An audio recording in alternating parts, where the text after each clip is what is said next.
बांग्लादेश से बड़ी खबर है। बांग्लादेश में जारी राजनीतिक उथल-पुथल और हिंसा के बीच एक बड़ी खबर सामने आ रही है। बांग्लादेश में 17 साल के बाद खालिदा जिया के बेटे की वतन वापसी होने वाली है। बीएनपी के कार्यवाहक अध्यक्ष हैं तारिक रहमान। ढाका के लिए वो रवाना हो चुके हैं। लंदन एयरपोर्ट पर परिवार के साथ तारिक रहमान नजर आए हैं। वहां वो दिखाई दिए। पत्नी और बेटी के साथ बांग्लादेश पहुंचेंगे तारिक रहमान। ढाका में तारिक रहमान के जबरदस्त स्वागत की तैयारी वहां पर की जा रही है। ये बड़ी खबर। और 17 साल के बाद तारिक रहमान जो हैं वो ढाका पहुंचने वाले हैं। उनके स्वागत की तैयारी वहां पर की जा रही है। इसी बीच एक और बड़ी खबर है। बांग्लादेश में तारिक रहमान की वापसी से पहले बम धमाका हुआ है।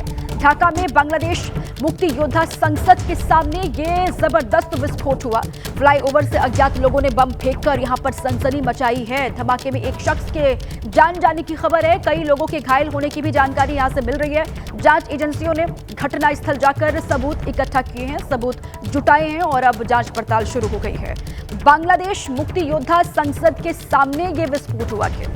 फ्लाईओवर से जानकारी ये है कि कुछ अज्ञात लोग वहां पर आते हैं और बम वहां फेंका जाता है, जिसके बाद पूरे इलाके में सनसनी फैल गई। एक शख्स के मौत की खबर है और कहा यह जा रहा है कि इस धमाके में कई लोग हैं जो घायल हुए हैं। एक और तारिक रहमान पहुंचने वाले हैं 17 साल के बाद खालिदा जिया के बेटे ढाका। और उससे पहले किस तरीके से बांग्लादेश में ये बम विस्फोट हुआ, उससे जुड़ी ये बड़ी खबर है।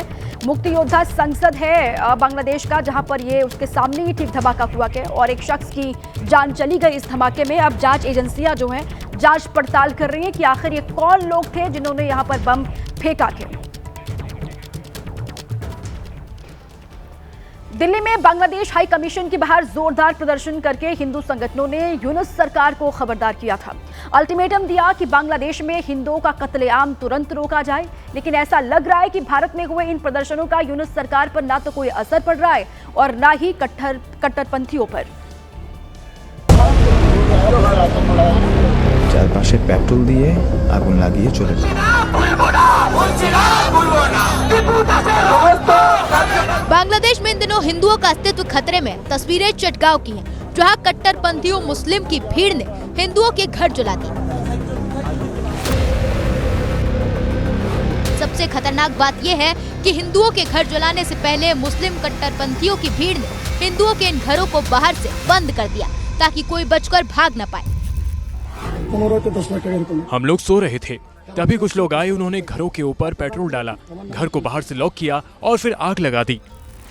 मुस्लिम कट्टरपंथियों का मकसद था हिंदुओं को जिंदा जलाकर परिवार सहित मार डालना, लेकिन घर कच्चे थे, इसीलिए दीवार तोड़कर किसी तरह इन घरों के अंदर फंसे लोग बाहर निकल आए और उनकी जान बच गई। बांग्लादेश में हिंदुओं की हत्या के खिलाफ भारत में जबरदस्त आक्रोश है। भारत में हिंदू संगठनों का देशव्यापी विरोध प्रदर्शन लगातार जारी है। बुधवार को देश के कई शहरों में हिंदू संगठनों ने विरोध जाहिर किया। आज यूपी के नोएडा में विश्व हिंदू परिषद बड़ा प्रदर्शन करेगा, ये बड़ी जानकारी है। बांग्लादेश में जो हिंदुओं के साथ हो रहा है, जो अत्याचार वहां पर किया जा रहा है, जो कत्लेआम हो रहा है, उसको लेकर भारत में जबरदस्त गुस्सा है, आक्रोश है और हिंदू संगठनों का देशव्यापी विरोध प्रदर्शन यहां लगातार जारी है।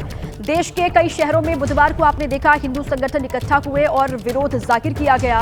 और आज यूपी के नोएडा में विश्व हिंदू परिषद ने बड़े प्रदर्शन का ऐलान किया है बांग्लादेश के मुद्दे को लेकर।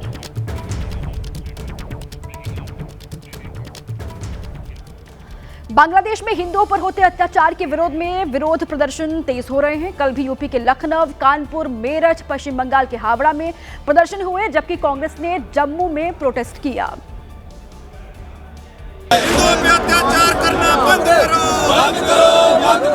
जम्मू में बांग्लादेश की यूनुस सरकार के खिलाफ कांग्रेस कार्यकर्ता नारेबाजी करते हुए सड़क पर उतरे और मोदी सरकार से हिंदुओं को बचाने की मांग की।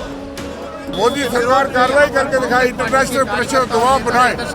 इधर यूपी के लखनऊ, कानपुर और मेरठ में भी विश्व हिंदू परिषद और बजरंग दल के कार्यकर्ताओं ने मार्च निकाला और बांग्लादेश की अंतरिम सरकार के प्रमुख मोहम्मद यूनुस का पुतला दहन किया। पश्चिम बंगाल के हावड़ा में विरोध प्रदर्शन पर बीजेपी कार्यकर्ताओं ने कहा कि बांग्लादेश में सुनियोजित साजिश हो रही है, जिसका मकसद हिंदुओं को डराना है। हिंदुओं को ये दिखाने का, डराने का प्रयास है।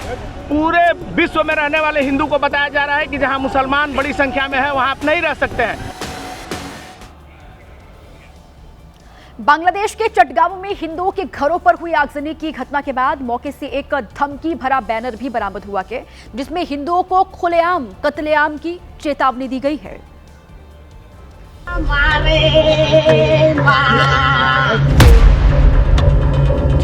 पेट्रोल दिए। घटनास्थल के पास मिले इस पोस्टर में बांग्ला भाषा में लिखा है कि इलाके के हिंदुओं पर हमारी पैनी नजर है। अगर इस घटना के विरोध में हिंदुओं तुमने कोई विरोध किया तो इस बार कार्रवाई कड़ी होगी। तुम्हारे घर, दुकानों और संपत्ति को जला दिया जाएगा। पोस्टर में ये भी कहा गया कि तुम्हें बचाने कोई नहीं आएगा। इस पोस्टर का शीर्षक था हिंदुओं के लिए खुली चेतावनी और सूचना।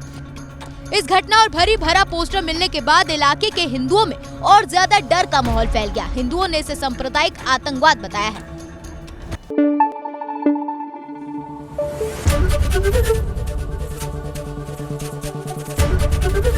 एबीपी न्यूज आपको रखे आगे।